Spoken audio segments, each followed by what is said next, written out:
So, are the Chiefs on their way to a potential dynasty? Do the Eagles have what it takes to be contenders once again? And what did we learn from this past NFL season? Well, we're going to try to find the answers to those questions and a lot more on this edition of Fantasy Football Fever starting right now.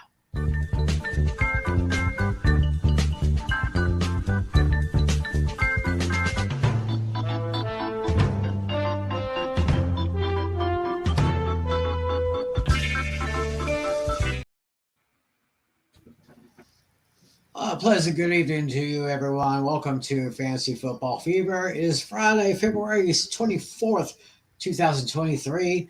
Yeah, we've been away for a couple of weeks. I guess we were kind of recovering from the Super Bowl and all that hoopla. And of course, I attended a concert this past Sunday night. I went to see Journey and Toto. It was fabulous. We'll talk about that later. Or y'all get a hold of me on Facebook. We'll talk. Right now, we're here to talk about football, and of course, here to joining me to talk about football is, of course, my buddies John Natali and John Flynn. How you guys doing? Yeah, doing great. Hello, guys. All right, so Flynn, are you back to your one show a week schedule now? Yes, thankfully I am. I mean, as I'm going back, back on next week after taking a well-deserved week off this week. So Oh, yeah. so now I can finally turn my attention towards baseball season. Spring Yeah, training baseball season tomorrow. coming up. Spring training coming up for baseball fans. Basketball, of course, is pretty much almost.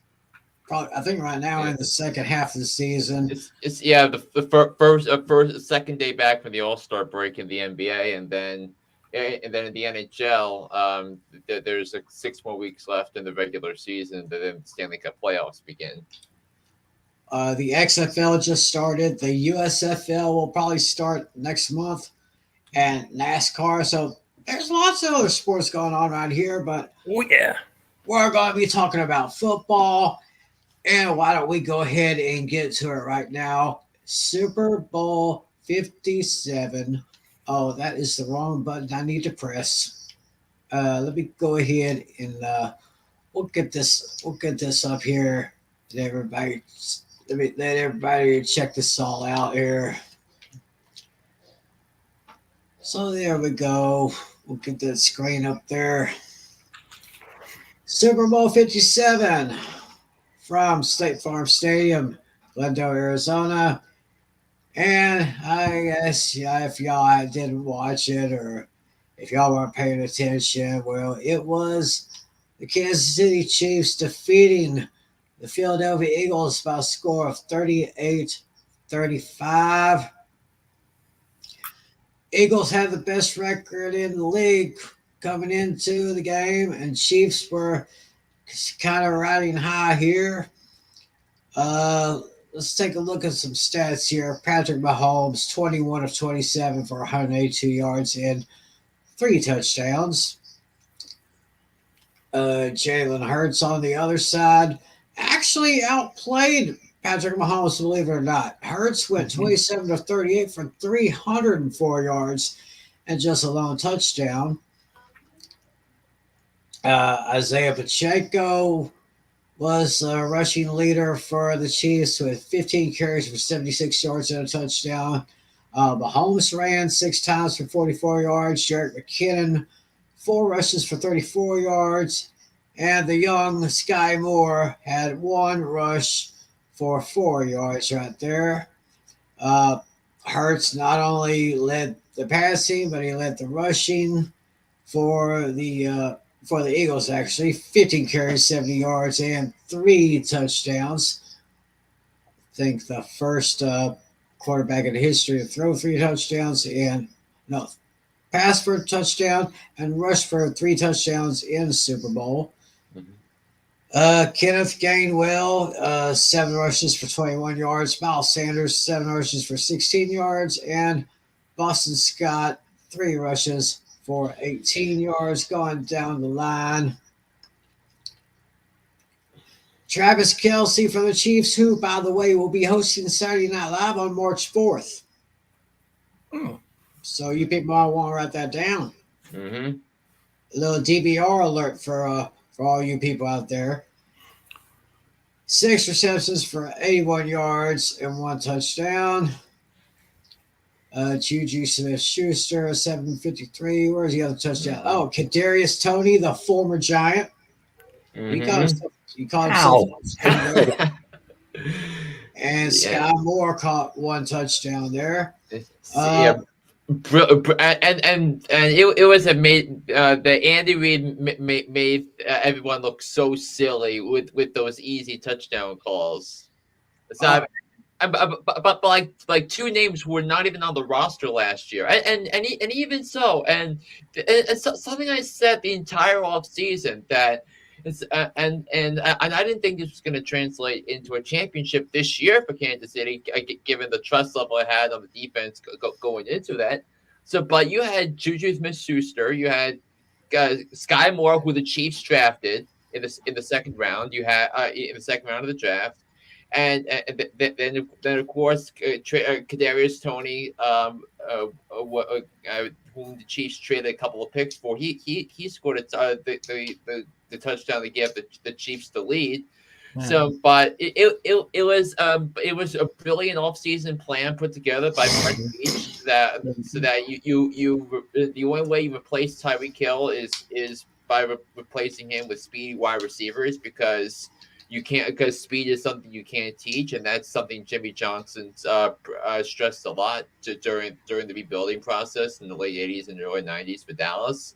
So, but the Chiefs found a way to win, and it was all because of Andy Reid and Patrick Mahomes, and now Mahomes has 2 Super Bowl MVPs, five in addition to the two MVP awards he's won. And as a result, you have Kansas City winning the AFC and the Super Bowl in a year where they were quote rebuilding because they had to get rid of Tyreek Hill. But to me, I think the story of that game was the Eagles' pathetic no-show on defense in the Super Bowl. I mean, it's a combination of that and the Chiefs' offensive line against those cats like Fletcher Cox and Brandon Graham and Josh Sweat and Javon Hargrave. The Chiefs' offensive line was phenomenal in Super Bowl 57 against the defense that sacked the quarterback 78 times, an average of 4 a game. They allowed 0 sacks in the Super Bowl, and that was a difference. And also, the Chiefs didn't turn the ball over. The Eagles needed just 1 stop in the second half, and they never got it. And frankly, the last Super Bowl, the Eagles needed only 1 stop. They got it with 2.5 minutes left of that one. So the Eagles Super Bowl defense play in the last 2 Super Bowls has been not good. And I also would argue, and you can tell me how insane this take is, that yes, the Chiefs won, but I still think Jalen Hurts should have been the Super Bowl MVP regardless. Absolutely, I was going to bring that up. So yeah, Jalen Hurts should have been the second player in Super Bowl history to be the Super Bowl MVP despite being on the losing team, joining the newest Hall of Famer Chuck Howley in that regard, But Jalen Hurts played his butt off, and the Chiefs defense predictably had no answers for him, and they couldn't stop him. But the question was, I felt like I loved the approach from Nick Sirianni throughout the course of the game that you utilize that offensive line, that running game to your advantage. But where was Boston Scott? Where was Miles Sanders? Those two were complete no-shows on Super Bowl Sunday, and so I think the running backs will take some blame there. I mean, you had the dynamic duo wide receivers show up. AJ Brown had a 45-yard touchdown catch in the second quarter. I mean, Devontae Smith had 100 yards receiving, had that 45-yard reception to set up the last touchdown. But I felt but I felt in the first half, I thought Philadelphia totally outplayed Kansas City. So, but that one strip sack fumble, and that to me was a rookie mistake by Jalen Hurts. So it's because you have to grip onto the football, because it's an opportunistic defense, and Kansas City ran it back with a touchdown. So the Eagles had 270 total yards of offense in the first half, and Kansas City just 128. But the score was 24-14, and that at the time felt like a big win for Kansas City because you knew that the Chiefs are going to adjust at halftime, and the Eagles didn't adjust accordingly in pregame preparations or during the Rihanna concert at the halftime show. So a well earned Super Bowl victory for Kansas City, and it's also interesting as well, Tim, because you had teams that throughout the AFC that were going all in trying to take advantage of Kansas City rebuilding, like Buffalo, Cincinnati, the Chargers. Right.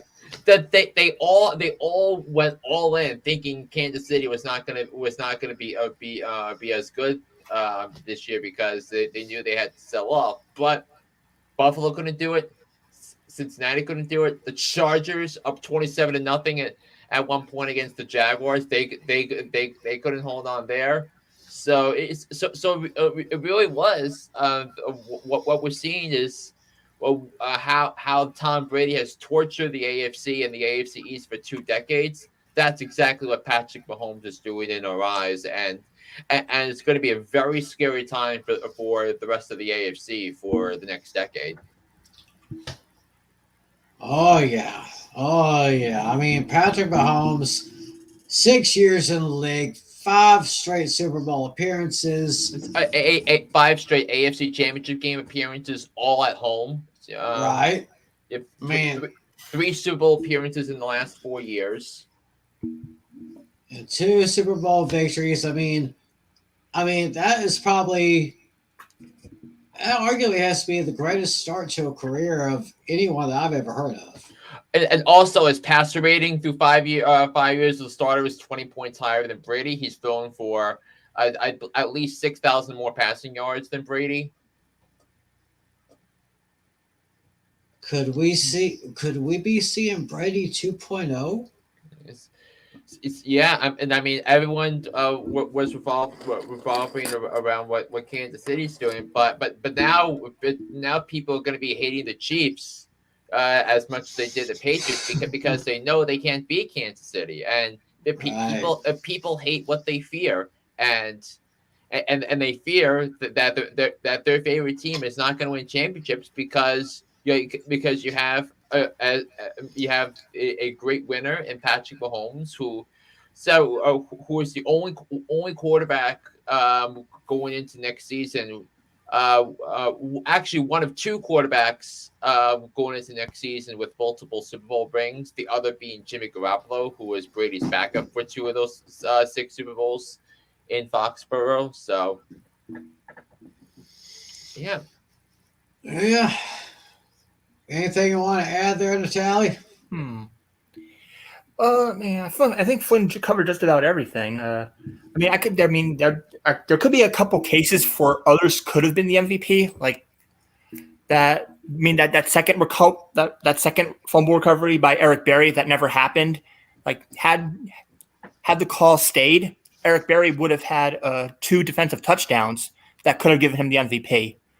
And correct me if I'm wrong, but wasn't the last player who won a Super Bowl MVP that played defense, wasn't that Ray Lewis? I believe it was Ray Lewis. Yes. Yeah. And oddly enough, had Kadarius Toney returned. No. Actually, it was Malcolm Smith for Seattle. Oh, 2014, I believe. Yeah, 9 years ago. Yeah. Oh, okay. And then had Kadarius Toney returned. And also Von Miller for the Broncos. Oh, that's right. Yeah, I forgot about those. Yeah, but since then it's been Brady, Foles, Brady, Mahomes, Brady, Cup, and Mahomes. Yeah. Yeah, we haven't had a defensive player in a while, so maybe a defensive player is due. Yeah, and then had Kadarius Toney return that punt for a touchdown. Oh, that would have been something. But that was the longest punt return in Super Bowl history, though. Yeah, and beautiful.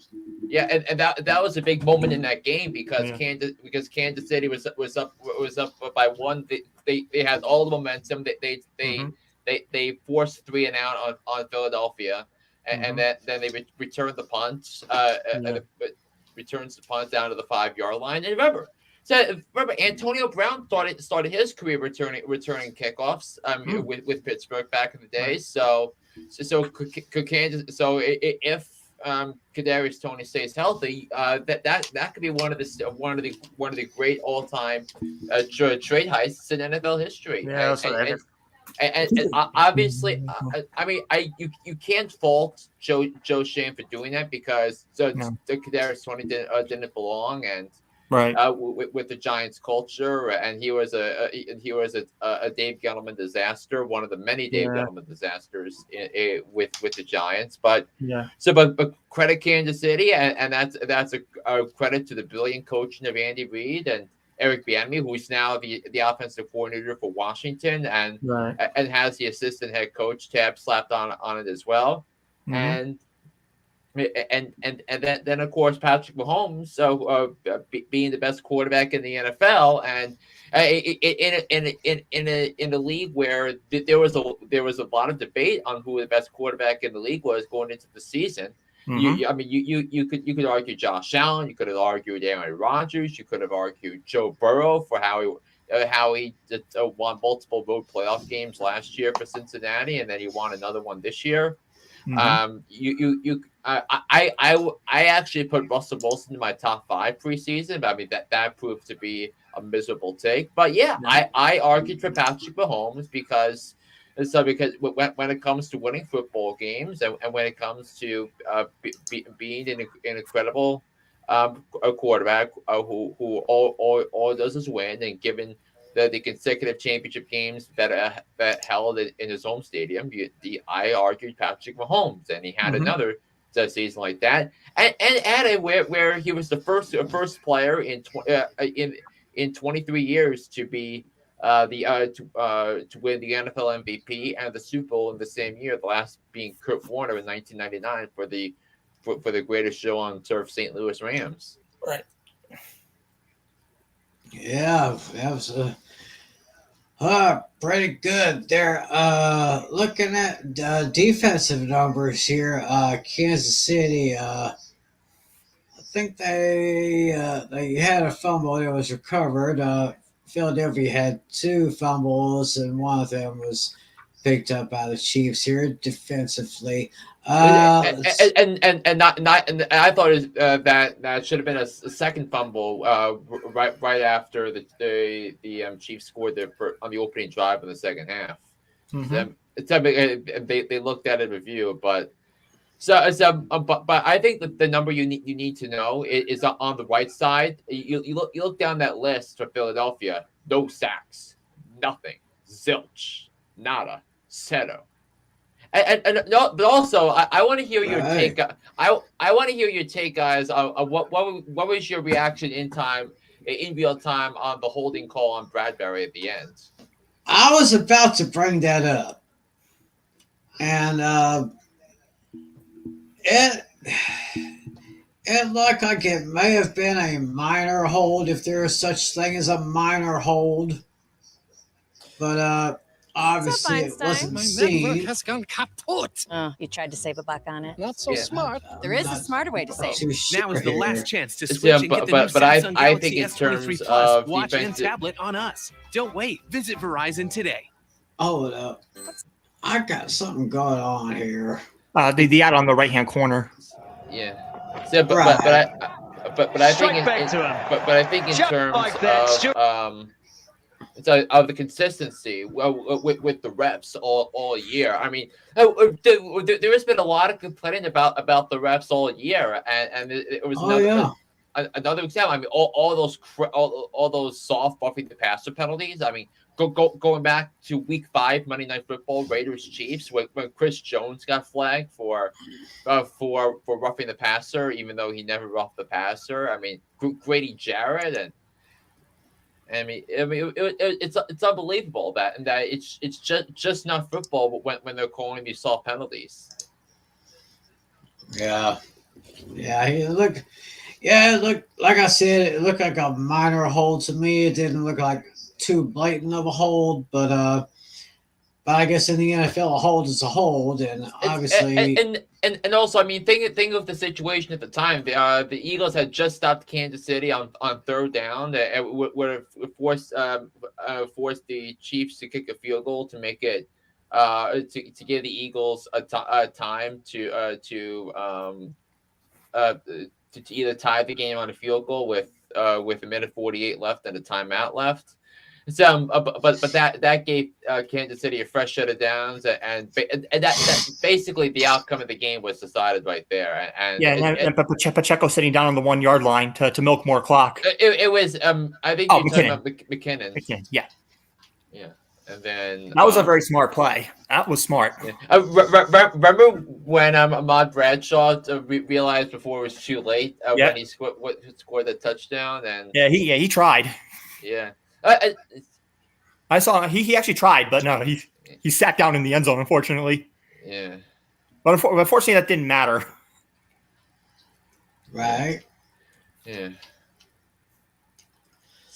So that was pretty much it right there. It was the Chiefs coming out on top with a Super Bowl victory over the Philadelphia Eagles by a score of 38-35. Yeah, and all the Cowboy fans like Tim get to see exactly what those filthy chickens were like, and the defense, they were more like those filthy chickens.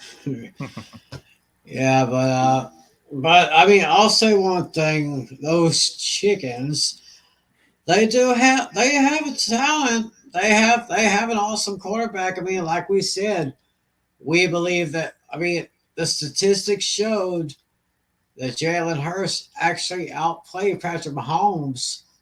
We passed for 300 yards, 3 touchdowns, and rushed for 1 yard in a losing effort. I mean, how can anyone not consider him the MVP of that game? Yeah. Mm-hmm. That's totally amazing. Totally amazing. I mean, he totally would have been I mean, I tweeted at halftime, if the Eagles win if the Eagles wind up winning that Super Bowl, Jalen Hurts will win MVP. Oh yeah, for sure. Oh yeah. Yes, I just the one thing that I kind of went wrong here was I didn't think the Chiefs' offensive line was going to be so good. Oh yeah. Hey, look who's watching us. It's A Pizzle 90, my fellow horseman. Yeah. Oh, what else he said? Oh, he said so. Love the shirt. Oh, thank you, Alex. I had this shirt custom made for the big concert that I attended. So check out my Facebook. I've got pictures and videos from the show. You're going to love it. So put them in here for lessons learned. Hey, Alex, are you busy? You're not doing anything? Here, let me see if I can get the. Yeah, I just sent the link over to him. Oh, you sent the link? Okay. Yeah. We'll see if we can get it. We can see if we can get my fellow horseman in here, and of course, a member of our Fantasy Football Fever League, of course, Mr. Alex Putnam, who of course is our good friend and huge fan of the Miami Dolphins, who I believe could have a better season next year. Yeah. If Tua stays healthy. Yeah, I mean, with the Dolphins, I definitely think they need to have improvements on their defense. But they have the least amount of draft capital in this year's draft. And remember, their first round pick was forfeited because they tampered with Tom Brady free agent negotiations back in March, and that it's against the rules. and the Dolphins rightfully got punished for it. So the Dolphins will not be picking until late in the second round. Oh, wait, unless unless there's a loophole they could do. I'm not sure if they can do this, but can they trade with somebody can they do via trade though to get back to the first round or no? I mean they could. They're just gonna have to I mean they could. They're just gonna have to give a lot more picks to do so.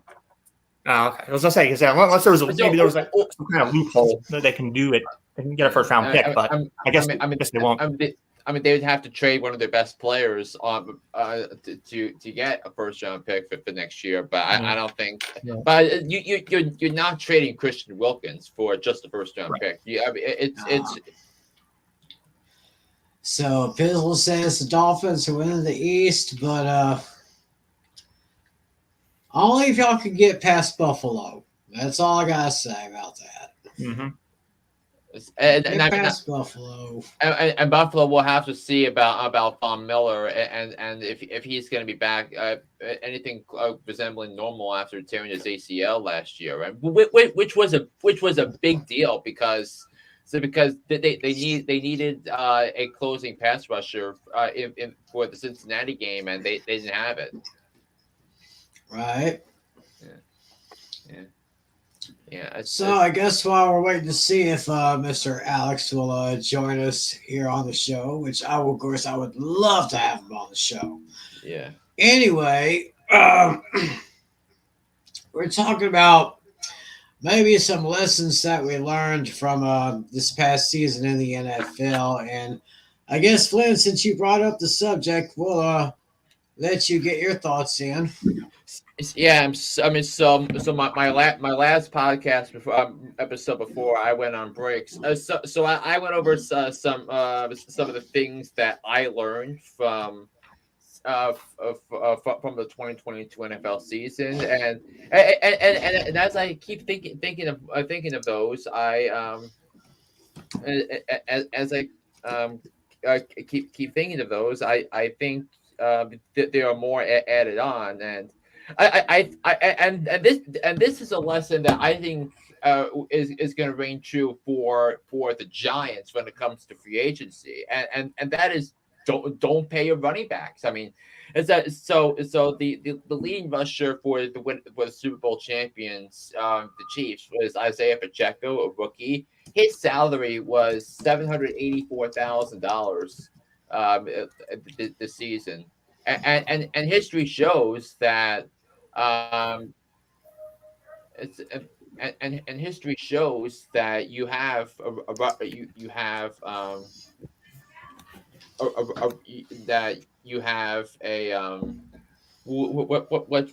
should I say, that Super Bowl champions don't pay their running backs, and for example, you have take for example some of the past Super Bowl champion running backs. Pierre Thomas didn't get paid much. James Starks didn't get paid a lot. Ahmad Bradshaw, Ray Rice, Percy Harvin, even though the Seahawks had Marshawn Lynch, but Garrett Blount 3 times in 4 years. C.J. Anderson, remember the Broncos picked them up late in the season at that one. Sonny Michel, who was used as a feature back after Blount left for New England.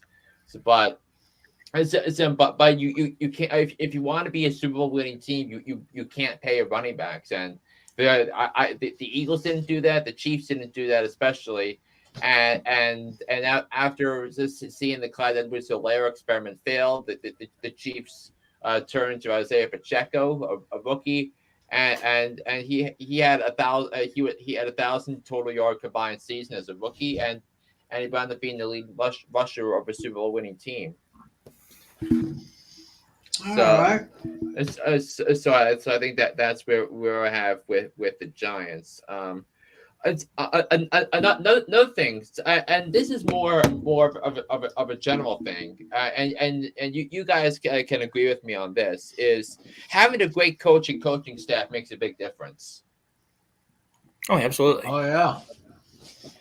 I think the examples are Minnesota. I think the Giants, Brian Dable, coach of the year, and the Giants were able to keep both of their assistants, Wing Martindale and Mike Kafka, from getting head coaching jobs.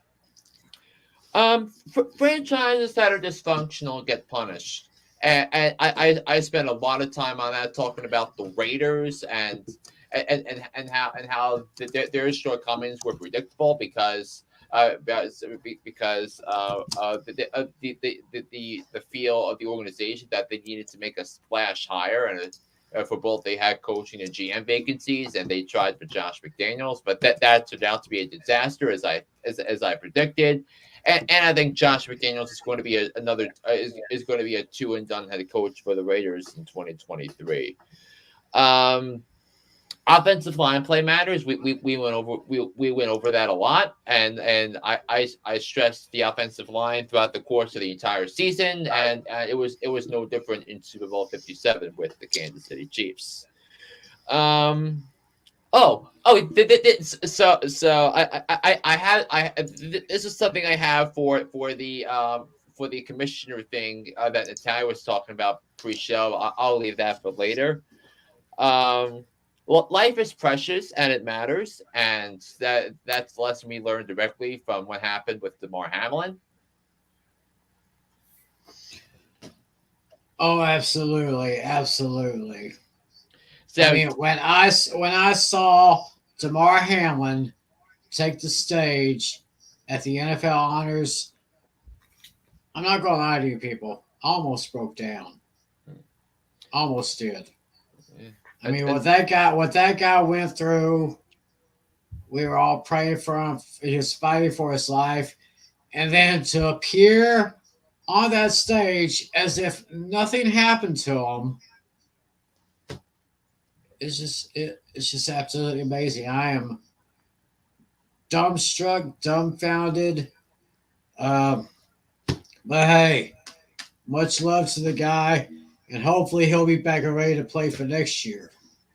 Yeah, and Denny Kelton, the Bills head trainer, received an MVP vote for the NFL MVP this year because this was the first year.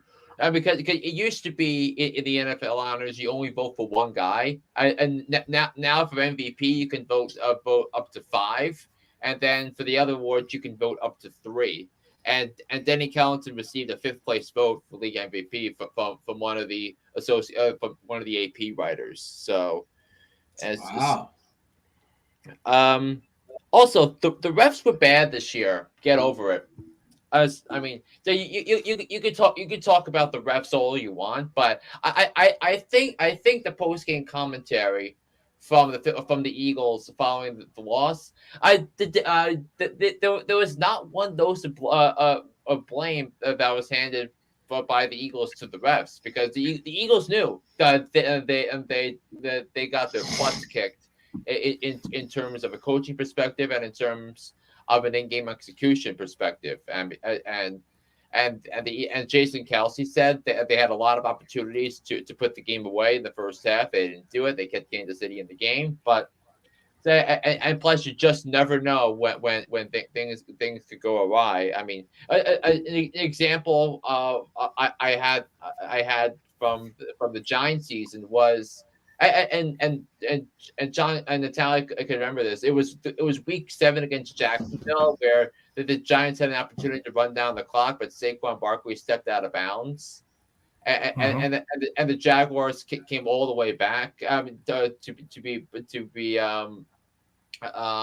when Christian Kirk was stopped at the 1-yard line.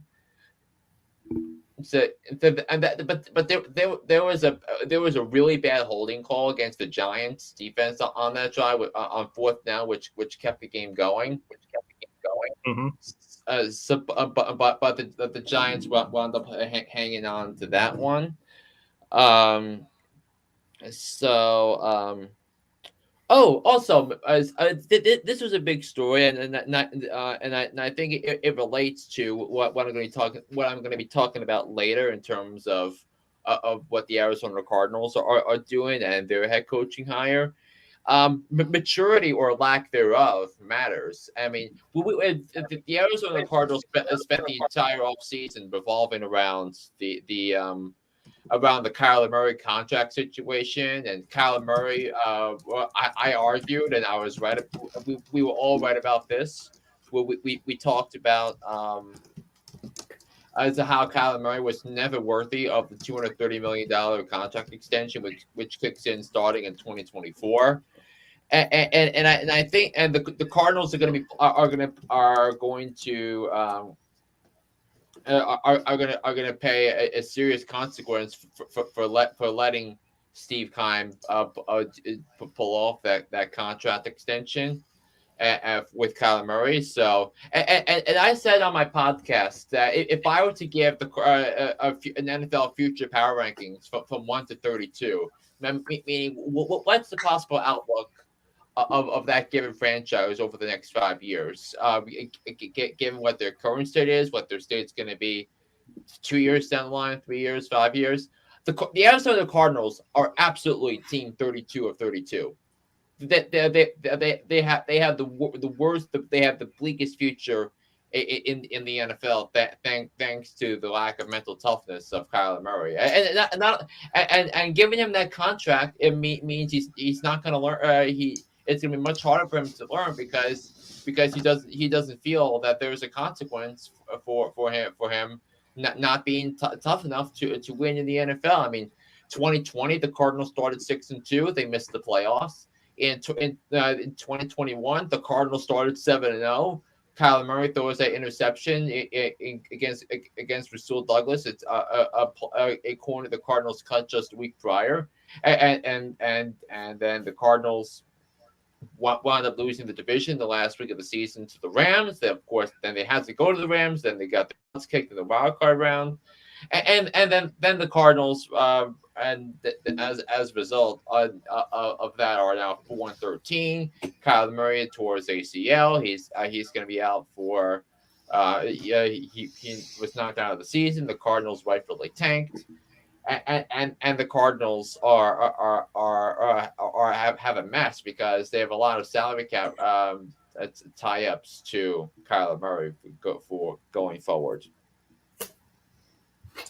Boy, that's a lot of information right there. So, yeah. So I gave out like a lot of lessons. So I wanted to know what other lessons did you guys take away from this? Let's see.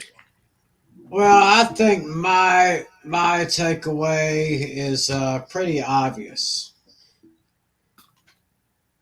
Quarterbacks who choke in clutch situations will never make it to the Super Bowl. And I think you know which quarterback I'm referring to. Jalen Hurts? No. Dak? Joe Burrow. Dak Prescott. Yeah. He led the league in interceptions, and most of them were in clutch situations. He had a good number of them returned for touchdowns. The overtime game against the Jaguars, when Alex threw an upset special, he said that Jacksonville would win. I thought he was crazy. And then, we all know what happened. Dak choked again. So, I guess that's the only real lesson that I learned as far as my team is concerned. Yeah. But probably for the AFC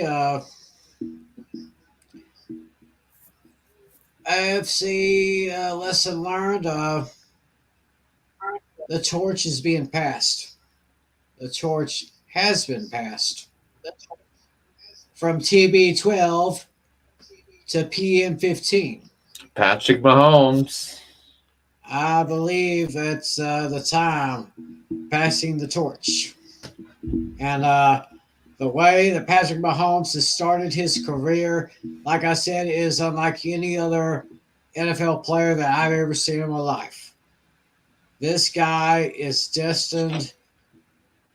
Oh my gosh. I mean, I can't even possibly imagine this future that this guy has. It's just absolutely amazing. So Yeah, and another interesting thing for Mahomes about Mahomes is because I believe the myth for years, and I think Mahomes is the exception to the trend. I still don't think it's going to be that, but I used to have this theory that Big 12 quarterbacks are never successful in the NFL. And, right. and we've seen that with think of big quarterbacks that came out of the Big 12 over the last 10, 15 years. Like Vince Young, he fizzled out.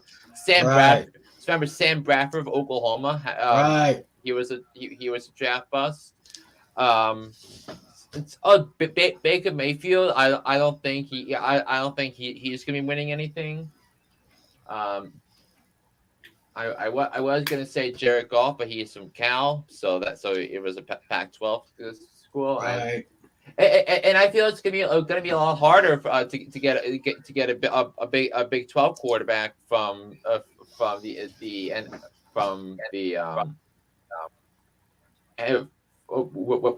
it called, from Big 12 success to NFL success, because with Texas and Oklahoma transferring to the SEC starting next year.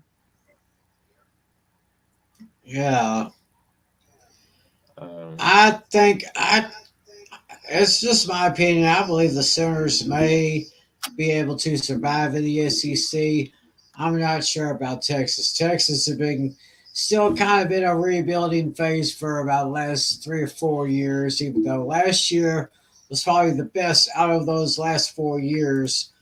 So we'll just see what happens with them. But Mahomes is the trend. Because he went to Texas Tech, and the Chiefs traded up for him in the draft, and we thought he was just going to be a raw talent, but the brilliant coach Andy Reid made it happen. All right. Natalie, do you have any things that you learned? Yeah, I probably have a couple. One, I would say, offensive linemen make horrible head coaches. Looking at you, Jeff Saturday. Oh no! Oh no! That was throwing some shade. That was a big story in the NFL season. That's a brilliant take. Linemen just need to stick to their day jobs. If he wants to be an offensive line coach, fine. He has that experience. But Jeff, love you, man, but stick to your day job. That was a big story. We talked about this every week. I mean, but I also sense that the Colts were in a situation where they couldn't get where they were trading draft picks and draft capital for veteran quarterbacks with Phil Rivers. I mean, the disastrous Carson Wentz trade, which gifted the Eagles a first round pick, which they would use in the AJ Brown trade. I mean, Matt Ryan, I think is going to be in the Hall of Fame someday. But Matt Ryan is past his prime. So there was a sense that Jim Irsay probably realized, and I think this was something that Jim Irsay realized, especially when he looked at his commentary when he introduced Shane Steichen as new head coach last week, was that, look, the Colts were 3-4. That they had lost twice to Tennessee. They lost out of the tiebreaker again, and they felt their season was over when they lost to Tennessee, and then they needed something to get rid of Frank Reich, and then they had already fired their offensive coordinator as well. So so the season's basically over. So how do we move forward? How do we get a young franchise quarterback to build a roster around? And that was to do, and that was to tank.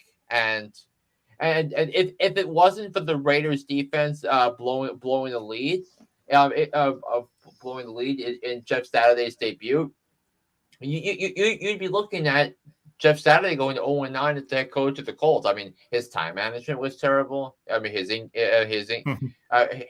decision making was terrible. And he was the first head coach hire since 1961 that didn't have any NFL or college head coaching experience before being hired as an NFL head coach. 1961. Yeah. Wow.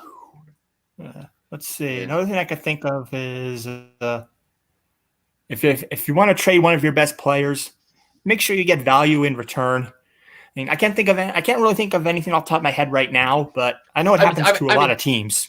I mean, Tyreek Hill is the example I thought you'd come up with because what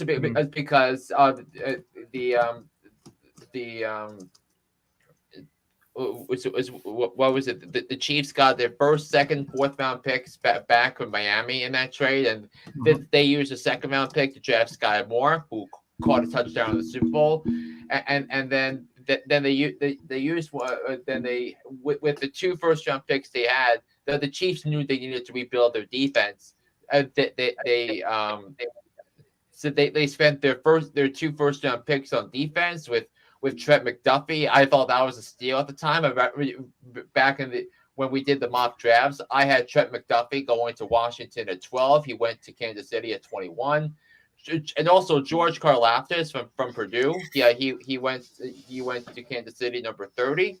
So both of them made impacts during the season, which led and made key plays that led to Kansas City getting the 1 seed and the week off, the wild card weekend off. So that was big. So. And then there's the then there's the obvious example of the antithesis of that, John, and I think that was the AJ Brown trade. Oh right. Oh yeah. Oh, yeah. I think I got one more. I think the linemen are the most important piece to your offense. Your quarterback is only as good as your linemen make it to be. Daniel Jones had the best season of his career.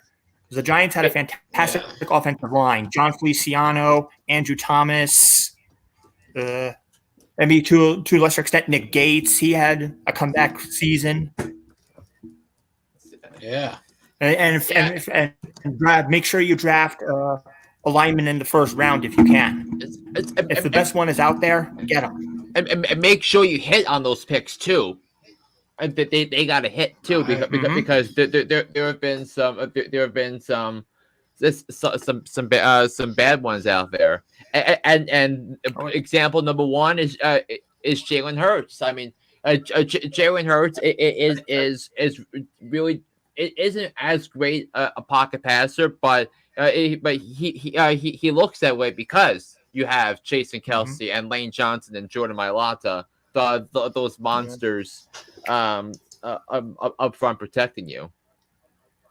Yeah. The Giants definitely improved. Giants definitely improved on the offseason front lately. Yeah, there's 2 big busts that come to mind. This one you're probably going to agree with: Eric Flowers, who's probably the worst offensive lineman ever. And it makes me mad that they kept Jerry Reese instead of Tom Coughlin. If it was the other way around, the 5 years of hell of Dave Gettleman never exists. Yeah. You're probably too young to remember this name, but you might remember him possibly. He was a horrible lineman too. Luke Petticoat. I heard of him, but I didn't pay much attention to him at the time because a lot of my focus as a Giants fan was about Tiki Barber and whether or not he was going to play in 2007. He was the epitome of false starts. A lot of the false start penalties were all him. So what? I remember that the wild card game. The Giants had a playoff game in Philadelphia in 2006. And there was a time where the Giants had like a lot of false starts. Was that him? Him? Yeah, he was the guy. Yep. He was the false start master. Good Lord. And what was his name again? Luke Petticoat. Luke Petticoat. I will definitely have to look up that name. I have to look him up. I mean, I'm really shocked because he went to Notre Dame. Notre Dame usually brings yields great offensive linemen. I think you look at Zach Martin as an example for Dallas. I think Tyron Smith went to Notre Dame as well. Tyron Smith? Yeah. No, Tyron Smith, I think he attended USC. USC. Yeah. Yeah, played for Southern Cal for the Trojans. Yeah. So, some very, very interesting stuff that we have learned from this past season in the NFL. But we are all talking about maybe making one bold prediction for next year that could probably sound so crazy people will think we're crazy. And I believe John Natale had a good one. So let's get his bold prediction. Yeah, I had a couple. My first one is that Calvin Ridley will win Comeback Player of the Year award. After being suspended, he's going to be out for a vengeance. Yeah. Interesting. Yeah. Now here's my second one. I would say there's probably a 1% chance this might happen, but man, this is going to sound really ridiculous, but here we go. Last year, I was the only person who got this right. Remember? Oh. TB12. First time he announced his retirement, I'm like, he is going to Brett Favre us and come back. And guess what? I was correct. Now, here we go. He did it again the same day, February 1st. I'm retiring. 40 days later, May 13th. I'm calling it now. On May 13th, Tom Brady announced, March 13th, excuse me. He's going to announce, I am coming out of retirement to sign a 1-year deal to play for the San Francisco 49ers. The 49ers need a quarterback. Jimmy Garoppolo is gone. Brock Purdy is hurt. Trey Lance, who the heck knows where he's going to be? Trey Lance has problems completing the forward pass anyway, so. Yeah. There we go. 49ers need a quarterback. Hey, Brady, suit up. You're playing with us. May 13th. He signs March 13th. He signs that 1-year contract. Same anniversary. Maybe I'll be the only person correct again. Let's see. Wow. Those are my two. Calvin Ridley, Comeback Player of the Year, and Tom Brady comes out of retirement for the second time. Pretty bold statements right there. Brady unretires again and plays with San Francisco. And Calvin Ridley wins Comeback Player of the Year. I would say that is extremely bold right there. Flynn, what have you got? Okay, so I'm looking at because I think you're looking at I could see the Bengals winning the Super Bowl next year. I'm winning their first ever Super Bowl next year. It's because I think it's going to be a time for Joe Burrow to win one because he's that good of a quarterback. So I think that's one as far as from the AFC. That's what I should suspect. But I think in the NFC, okay. So and this is something for the NFC, and I think there's going to be a lot of team turnover in terms of the playoffs. So and I think there's going to be several new teams making the playoffs, and two of them being the Carolina Panthers and the Washington Commanders. Ooh. Interesting. I think he's kind of giving us a little foreshadowing into one of our topics that we could be discussing in the off season. It's something like we did last year. We each picked 5 teams who made the playoffs this year that could miss this next year. And of course, 5 teams that missed it this year who could make it next year. And I think he just gave a couple examples with Carolina and with the Washington Commanders. But both have very good defenses. Just saying, if they can get their quarterbacks right in the offseason, I think Carolina's off to a good start with Frank Reich being the coach. That if he can actually be given a young quarterback to develop, I think that would make it easier because he never had that opportunity with the Colts because they traded for a new quarterback every year. So if he gets a new quarterback, but hey, is Carolina going to draft? I don't think Carolina is going to have access to C.J. Stroud or Bryce Young in the draft process, but someone like Anthony Richardson from Florida, somebody like Will Levis from Kentucky, and I know that there are some very smart people that think Will Levis is going to be an excellent quarterback in this league with good coaching. That there are a lot of smart people that say the same thing about Anthony Richardson.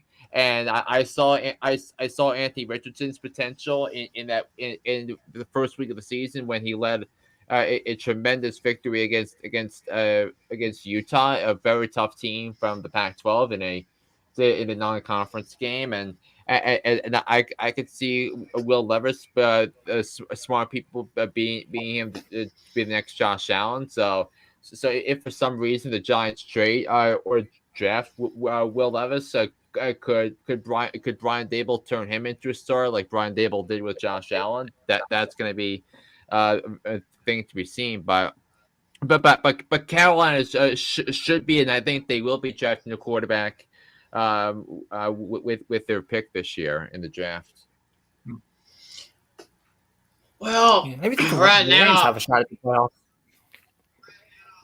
What happened? I was saying, I also think going to add. I think the Lions also have a shot at making the playoffs next season. I was gonna say the Lions, but it's not a hot take anymore because of how well they played in the second half. True. They just need to fix a couple of things on that defense, and I think they're the team to beat in the NFC North, as Tim has as a bold prediction. Tim just said that. That's my bold prediction right there. The Lions will win the NFC North. I mean, last year, going all the way through, Jared Goff started, of course, very slow with those guys, but they have slowly started to build something right now. It seems like they're no longer the irrelevant team next year. And in fact, Detroit is going to look so good next year. Here's another bold prediction. Championship Sunday. They will win on Thanksgiving. Who are they going to play? That's the thing. I think the Thanksgiving game this year is on Fox. So it'll probably be either Green Bay, Minnesota, or Chicago. Because that could be I'll be a divisional game on Thanksgiving. That would be awesome. But I mean, the way the Lions have played, especially the last half of the season, I got a chance that they could win the South, win the North next year, and they will win on Thanksgiving. So all of you Turkey Day people who've been watching the Lions lose and lose and lose every Thanksgiving, mark my words. You'll be having something very good to be thankful for this year or this coming year. Stay tuned for May. We'll find out who they play then. Right. Stay tuned. Schedule comes out the end. So yeah, that's pretty much my prediction. And we want to hear your bold predictions too, guys. Yeah, we want to hear your bold predictions. I was saying, let's see your bold predictions in the comments. Let us know. Yes, comment section. Let's get your bold predictions. Let's hear what y'all took away from this past season. Bowl predictions. Yeah, we're gonna be around. I mean, the season may be over, but the business goes on 24/7. So we got a lot of shows planned over the next few months during the off season. We'll got some I mean, we even got content that's already been planned, and we're going to be planning on those. So I guess if there's nothing else, I guess we can go ahead and put a bow on this thing. We still have a couple of more things to do, and that is because I know Natalia wanted to play commissioner for a hot minute. Right. We have this idea before the show. If we were the commissioner of the National Football League, if there was a rule that we'd like to change, or if there is a rule that we want to implement, what would that be? Yeah. I thought of three off the top of my head. My first one. I mean, go ahead. Oh yeah, I mean the first one I thought of. I mean, this was implemented a couple years back, but it was only one and done. I wouldn't mind seeing this again. The ability to challenge pass interference calls. That was a total failure. That was a total failure. No. Out of all the pass interferences that were challenged, I'd have to say 99.999999999% were upheld. By the way, you know, I would say only challenge it though if it's for a touchdown. If it's only for the end zone ones though. That's what I meant. The ability to challenge it only in the end zone. That's it. Only in the end zone. Only in another the one end I zone? had. You can. Another one I had. Well, this one I think is kind of unique. No more false starts. If the offensive linemen want to go, let me rephrase that. No more false starts. The offensive line should be allowed to trick the defense into jumping off sides. I think that would be kind of cool. That's the objective. If you want, try. If you get tricked, it's your own fault. So the NFL is not going to do that because it increases the risk of injuries. Mm-hmm. Another one I had in mind was eliminate ineligible man down the field. If the offensive linemen want to go out for a pass, let them. I don't see the big deal about that. I would love to see more of that, more offensive linemen touching the ball. So basically, what Natalia did was he laid out three rule changes. One of them made sense. Sorry. Oh, my bad. I had one more. Sorry, I forgot one. All right. Let's see how bad this one is. All right. Okay, so let's say. Okay, so let's just say hypothetically, the defense gets an interception. Fine, but if they get a penalty, even if it's after the interception, they don't get the ball because technically the penalty was on the defense. So the offense should still get the ball back because technically the penalty was on the defense.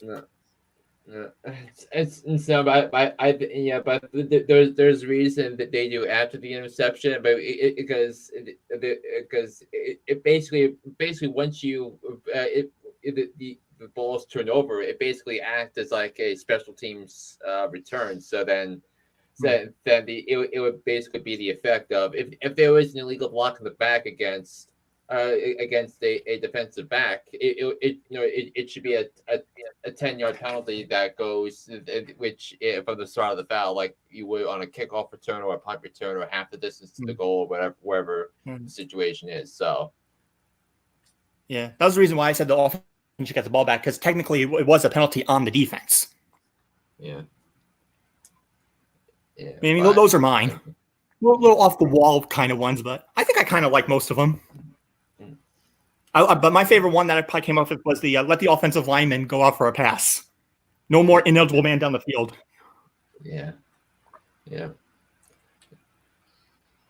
All right, Flynn. I guess you're up next then. All right. So I hinted earlier that one of the lessons I took away from the NFL, because the last lesson, I basically how I wrapped up the season covering the NFL. What was this? And this is where I think you'll agree on this. It's time for a draft lottery in the NFL. It's the time has come to implement a draft lottery, because think of this, right? And I think that this relates to the Houston Texans and the Indianapolis Colts, and both those teams knew they had dire quarterback situations, and the only way they were going to get access to those quarterbacks was to tank. And you have draft lotteries in the NBA, which has been around for 40 years. You have one for the National Hockey League. You had one in Major League Baseball that was instituted last year, and I think it's a great concept by Rob Manfred. But but you want if you want a good product from the bad teams, at least give them an incentive to win.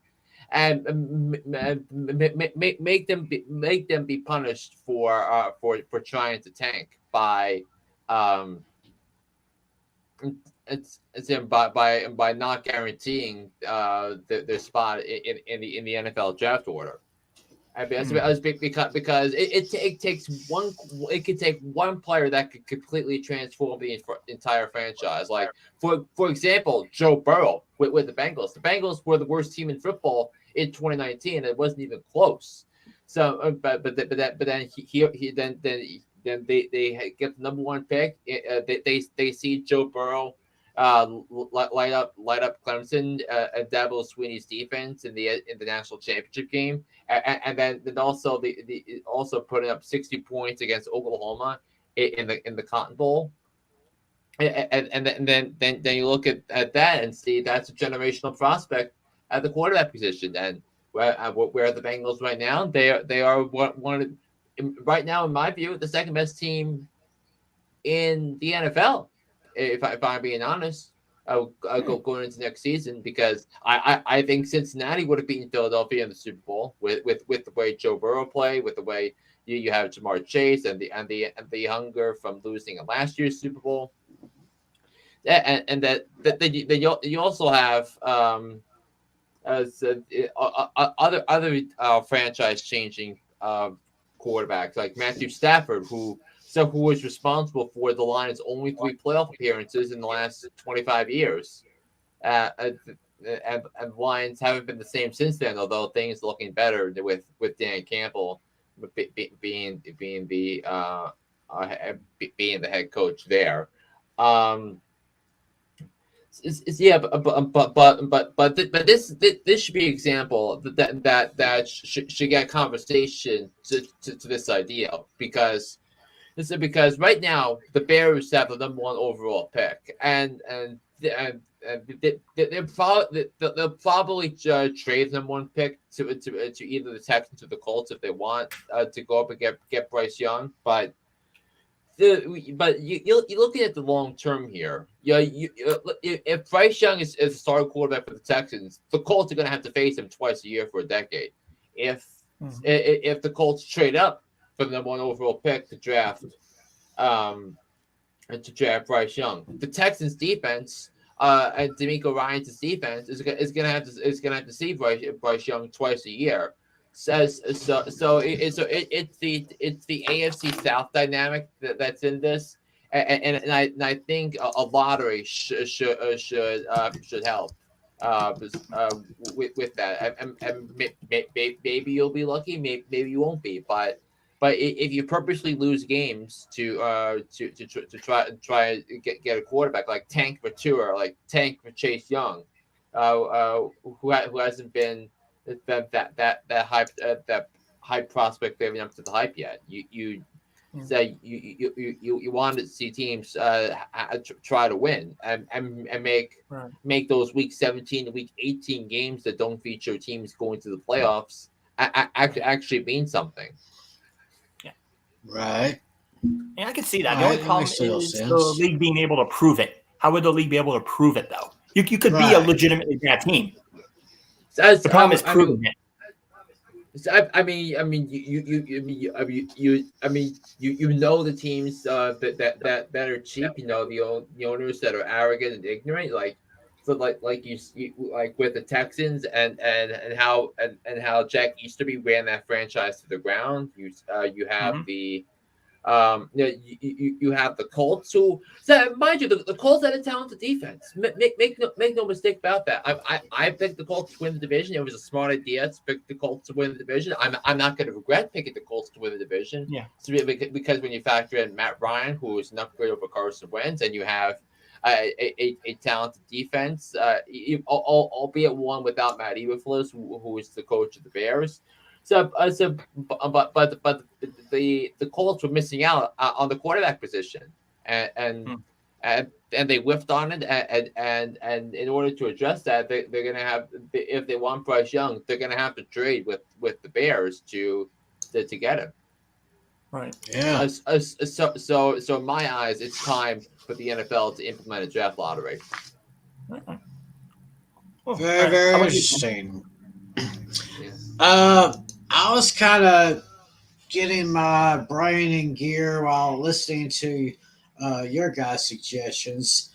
I was thinking maybe have 8 weeks, 8 bye weeks during the season, and in each of those weeks, an entire division takes the bye. They're not going to do that though. It's because it's not going to work for ratings.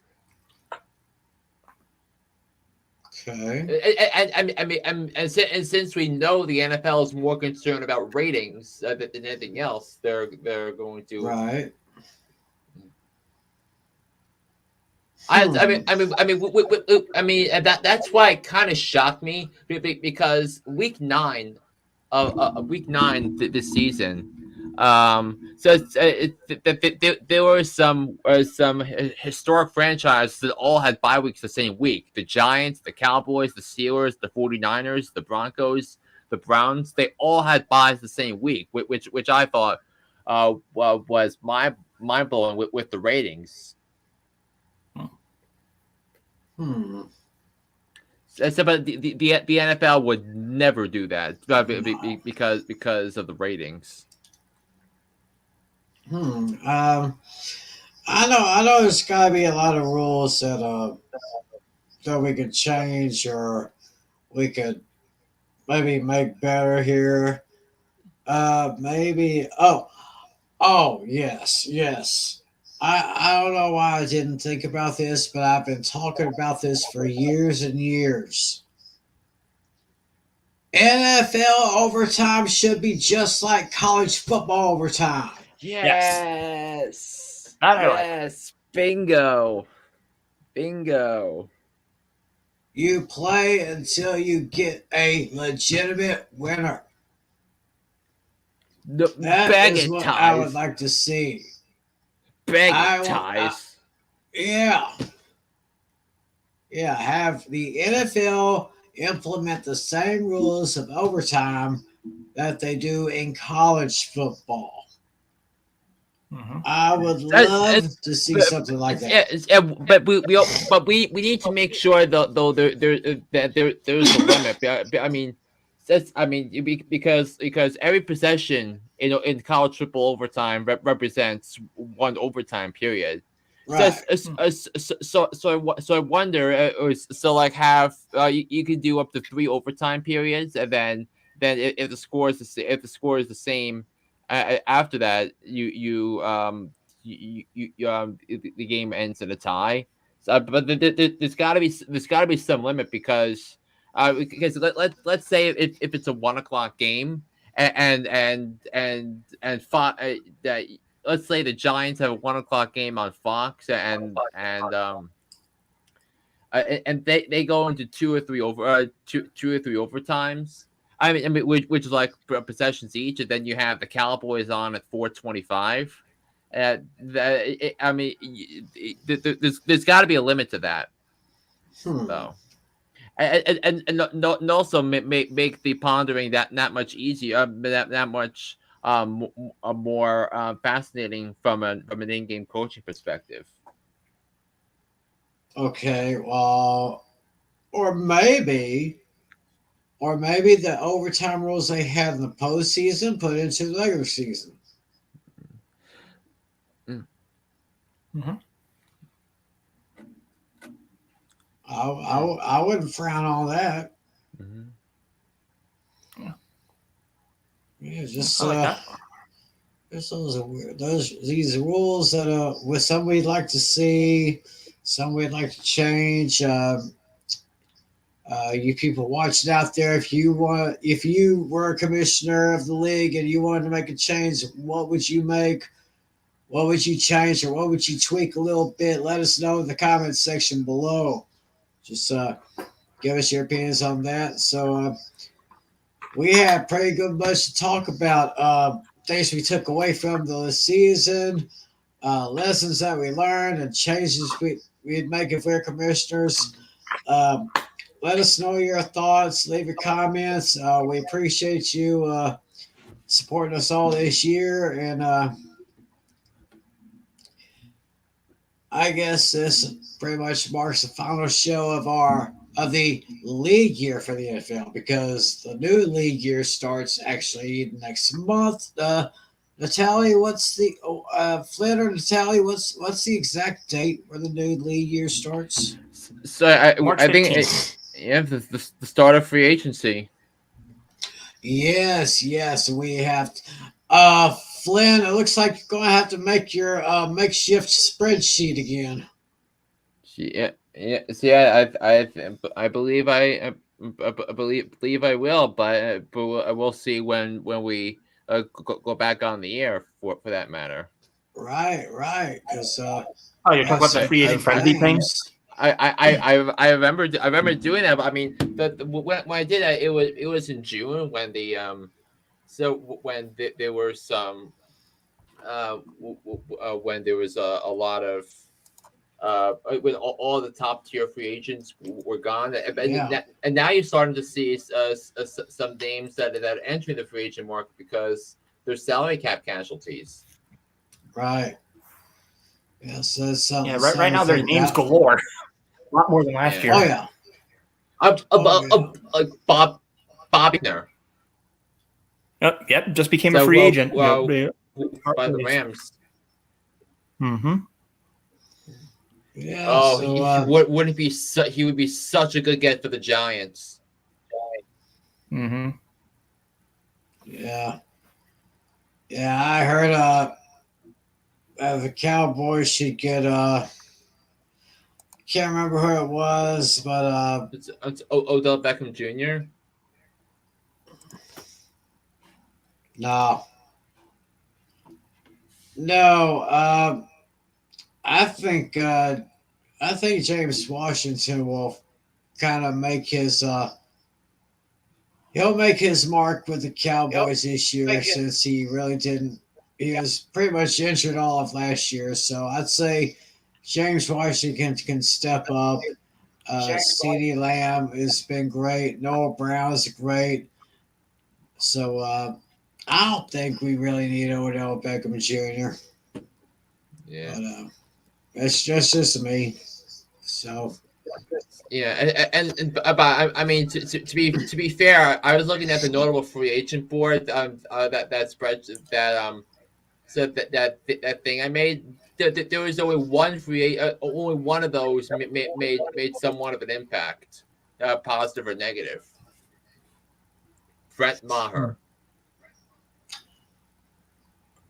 Right. Oh my gosh. And that night, I think, wasn't it that game against Tampa Bay? Yeah, he missed four extra points in a row. 4 extra points in a row in that game against Tampa Bay. Oh my gosh. Why he is still on the roster is just beyond me.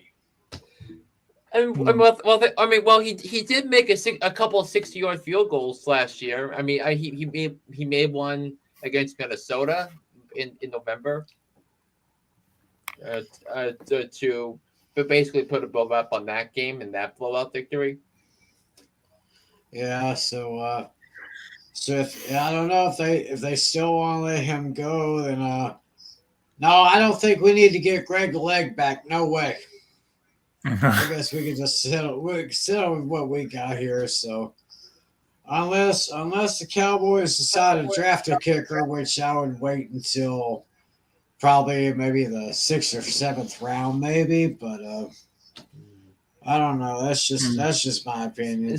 Yeah. Also, I think we talked about like NFL lessons.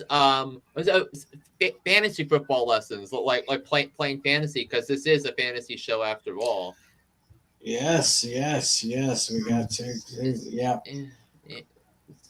Yeah, and I look at a lot of like the expert mock drafts, and they save wait to last round to take their kickers. I think they're onto something there. So, and because you're gonna have to drop players to get new players for bye weeks and stuff. And a lot of players, fantasy players, generally tend to drop their kickers for bye weeks because they need to get another kicker. Then you can take advantage by picking him up, stashing him on the bench during the bye week, and then when he comes, player comes off the bye week, you can slot him in. I see that a common mistake a lot of times. Oh yeah, I think I've been a victim of that maybe once or twice in the last few years. So yeah, there's a definitely good reminder for all you fantasy players out there. Yeah, I think my lesson was stop stockpiling. I had good players that I couldn't use because I had to make some. I learned only take bench player. Like if you're going to fill up your bench, only a player if you're only going to use them once or twice. I mean, you never know when somebody on the team gets hurt and he gets in for opportunities, and also another thing, know what that team's offense revolves around. Let's say you're looking at Philadelphia. So it's like you kind of want offensive line. You kind of want running backs, because whether it's Miles Sanders, who had a very, very good season, and also remember me when Saquon Barkley landed in my lap on the 3rd round, and I knew they were going to run the ball. This was something I picked up looking at the NFL at some NFL stats. So the Giants ran 520 pass plays and they ran 520 run plays last year. Wow. So that's why me drafting Saquon when I had the opportunity to was a no-brainer. And he wound up being a top 5 fantasy running back this year. Yeah, I could probably see him being top 5 next year, maybe. We'll see where he goes. I mean, if he stays with the Giants, he's gonna be a top 5 running back in fantasy. If it's Buffalo, absolutely, because the Bills desperately need a running back. They need to solve that problem of their offense. Right. And also another easy pick for me was drafting Travis Kelce, and Kelce was. I mean, after Tyreek Hill left, the volume that Travis Kelce was going to get was going to increase because Tyreek Hill was no longer there, and he was by far the best tight end in not only in football but fantasy football as well. Oh, hands down. No question about Kelce right there. Yeah. Which is something about that Super Bowl we never about the Super Bowl we barely even touched on the impact of Travis Kelce and how that impacted and also what he did in the divisional round against Jacksonville, what he did against Cincinnati in the AFC Championship game on that final drive, and then of course in the Super Bowl against Philadelphia. Yeah. I'm starting to see a trend here with Mahomes and Kelsey almost as common as what we had here in Dallas with Tony Romo and Jason Witten. Yeah, That kind of combination right there. I remember my first year playing fantasy football. Jason Witten was my tight end. Oh, nice. And it was the year I wound up winning the fantasy championship. I believe that is correct. I believe that is. So, yeah. So we kind of learned a few lessons from both our leagues, our fantasy leagues, and from the NFL. So, wow. I think it is almost midnight on the East Coast. It's almost 11 p.m. here, and almost 9 p.m. where Natalie is. So this is pretty much the final show of the league year for us. The league year starts next month. Free agency's coming around. And we'll be back with that. We'll be seeing who could be moving and who could be shaking. Of course, we got other things to cover over the next few months here. We have the Scouting Combine. We of course have the NFL Draft. Of course, we got OTAs and of course training camp. So yeah, we still got a lot of interesting things to talk about between now and then, and not just about those stuff, but other stuff in particular. So y'all be sure to keep tuning in. We'll let y'all know when our next show drops, and of course, don't forget to listen to John Flynn, Hooked on Sports. Yeah, coming back from vacation next week. Coming back from vacation, he'll be back and better than ever. Rested up, he's good to go. So I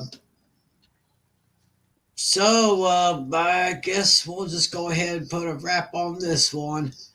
Thanks to my man John Flynn, the main brand of sports. I call him that, and I say it with all love and respect.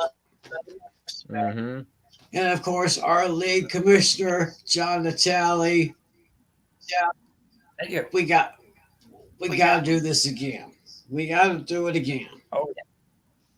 We will definitely do this again, and we will do this show again very soon. Just stay tuned because we got a lot of stuff planned for y'all.